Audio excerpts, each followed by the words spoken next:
Gaur, Debabarreneko zenbait kirol bitxiren inguruan arituko gara. Bitxiak diot, ez direlako eskubaloia edo futbola bezain ezagunak, baina hemen inguruan urteak daramatzate hauek praktikatzen. Ez dira egunero telebistan agertzen, baina badute bere publiko fidela, eta batez ere teknika berezia.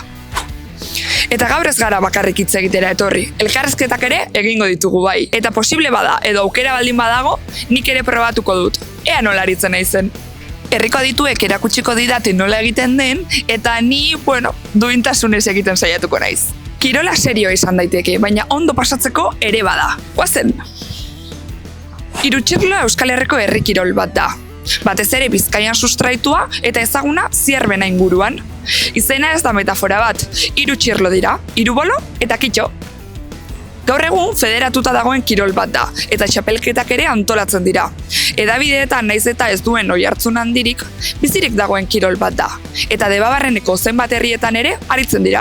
Orain Asola Berrira etorri gara, hemen, Eibarren, 3 txirlo modalidadea probatzera eta ezagutzera.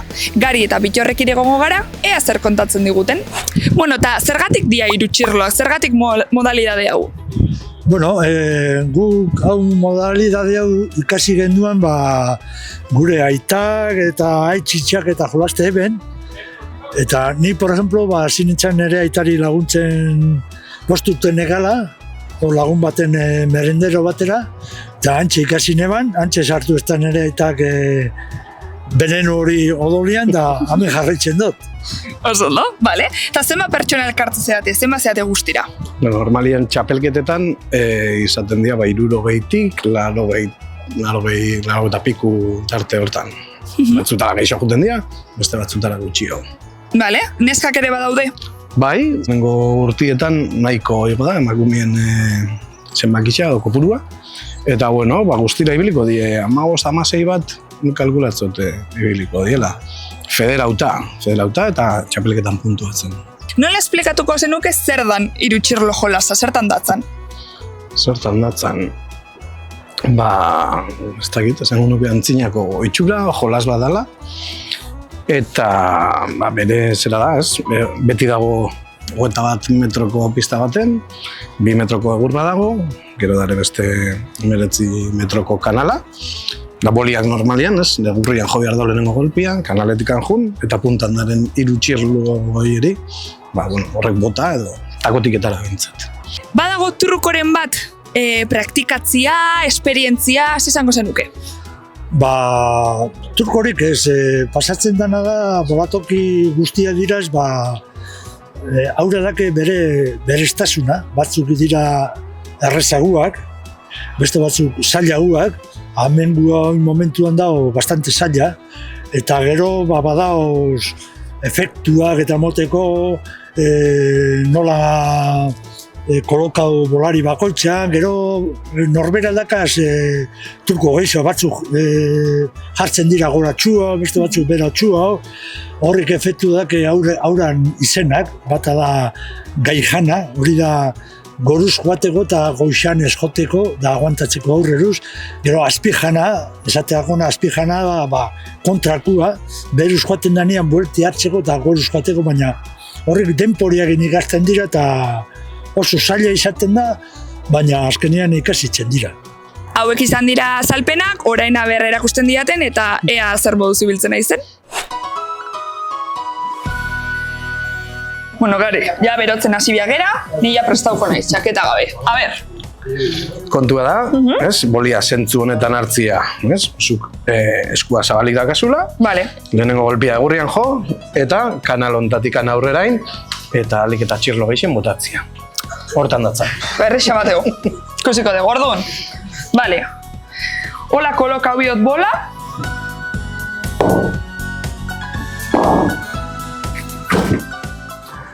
Bihotza unkitua pentsatzearekin, orain gure artean ez dauden haiekin, beraien ondarea daroa gurekin, da egingo zutena, egin daigun berdin, da egingo zutena, egin daigun berdin. Petanka jokoa Frantzian sortu zen 20. mendearen hasieran. Hemen dinamika pixka bat desberdina da. Metalezko bola jaurtitzen dira lurrera eta bola txikira gehien hurbiltzen denak irabazten du. Irisgarritasun handiko kirola da. Ez du azpiegitura konplexurik behar eta horrek asko lagundu du zabaltzen. Gainera adin tarte handiko jendea batzen da. Gazteak, helduak eta erretiratuak. Kirol honen baitan gehienean gazteleraz aritzen dira, baina ez pentsa euskeraz hitz egiten saiatzen ez direnik. Beraien inguruan eta kirolean gero eta gehiago ari dira saiatzen euskera bultzatzen. Orain, Ermuko petanka gunera etorri gara eta hemen Gabriel eta Carlosekin gaude ea zer kontatzen diguten. Bueno, cuéntame, ¿desde cuándo os juntáis aquí? Bueno, nosotros nos estamos juntando aquí en los 2 últimos años con una nueva organización, pero realmente el campo de petanca lleva funcionando más de 40 años.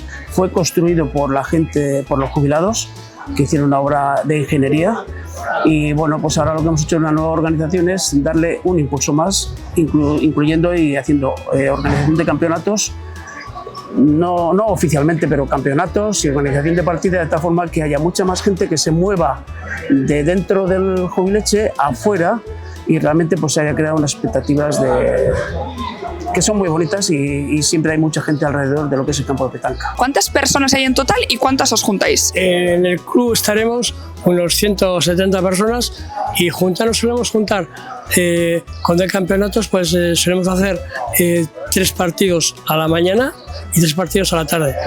Y luego cuando no hay campeonato, pues cada grupo o amigos se juntan y dicen vamos a echar una partida de la petanca. Tenemos un grupo de WhatsApp en el cual decimos, oye, tengo reservada la hora tal hora para jugar a la petanca. ¿Quién se apunta? Entonces la gente se apunta y nos juntamos. Vale. ¿Y cómo explicarías qué es la petanca? Sí, la palabra petanca viene de petatank, o sea, pies juntos, en francés. Y bueno, pues se juega, realmente está muy extendida. Hasta en la televisión hacen bromas con el programa de Bronca, ¿no? De que va a organizar un campeonato de petanca. ¿Cuántos años tiene la persona más mayor y cuánto es la más menor? La persona mayor tiene los 23 años, más está aquí, está jugando. Es un hombre que se conserva bien y bueno, es que es de los primeros que construyó la pista de petanca. Y luego la gente más joven, generalmente hacemos cursillos para gente escolar. Entonces eso es pues desde los 8, 10 años, 12 años, ahí andar. Son bolas más pequeñas, específicas para ellos, con menos peso. ¿Tiene algún truco jugar a la petanca? ¿Hay que prepararse de antes? ¿Es más improvisar? Hay gente que es muy especialista en acercar bolas y hay gente muy especialista en separar bolas. Pero el tema se consigue con experiencia y jugando. La experiencia sí es un grado, porque la persona que ha dicho Carlos, que tiene 93 años, es un hombre que siempre ha jugado y siempre juega de la misma manera y con sus 93 años pues es uno de los que gana campeonatos al día de hoy. Hauek izan dira azalpenak, orain goazen jolastera eta ea erakusten didaten.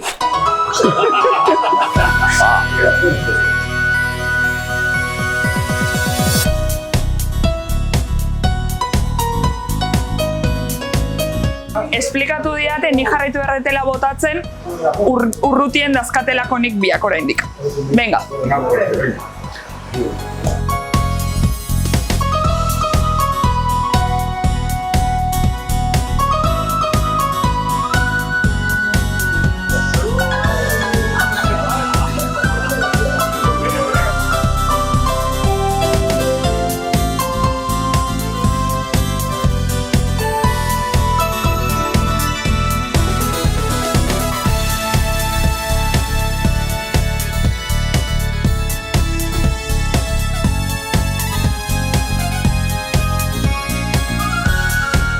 Ez da nire kirolik onena, baina saiatu gera, hemen pila bat jende batu gera, jolastera eta eskerrik asko danoi. Eskerrik asko.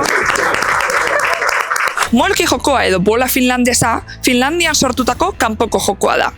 12 zenbakiko egurrezko txirlo eta jaurtitzeko egurrezko zilindro bat erabiltzen dira. Orain palet jokoa azalduko dizuet. Zehaztasun jokoa da.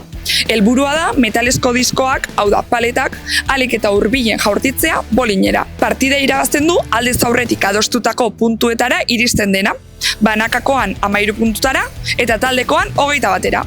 Hemen gaude Maiabian, Laura eta Julenerekin, eta palet eta molki jokoak azalduko dizkigute.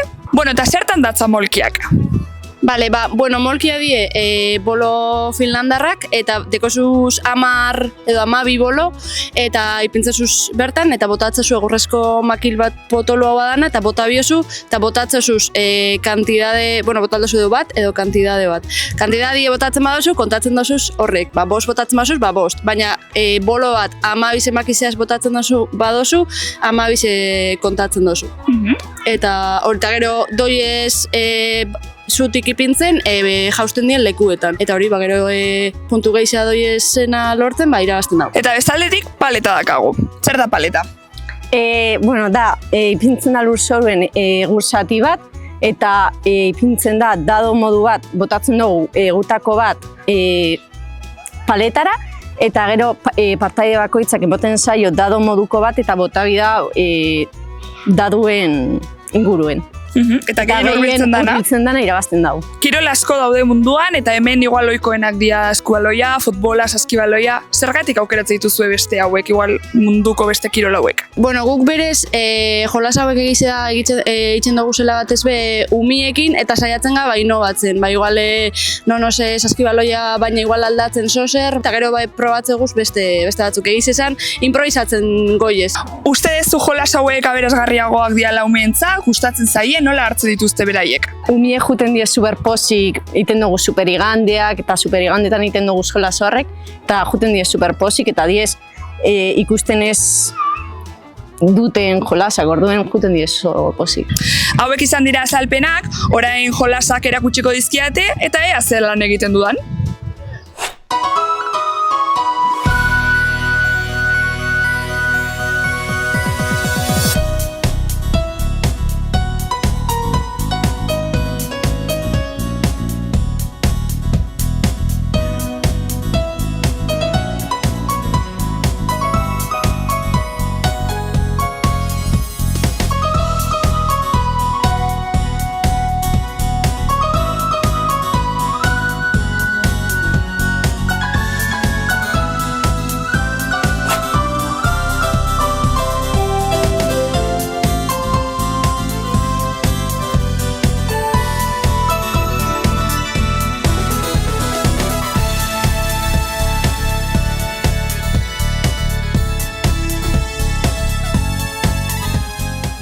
Beraz, argi dago hauek ez direla gure eskualdeko kirol nagusiak, baina presentzia badute nolabait. Hiru txirloak herri kirolarekin batzen gaitu.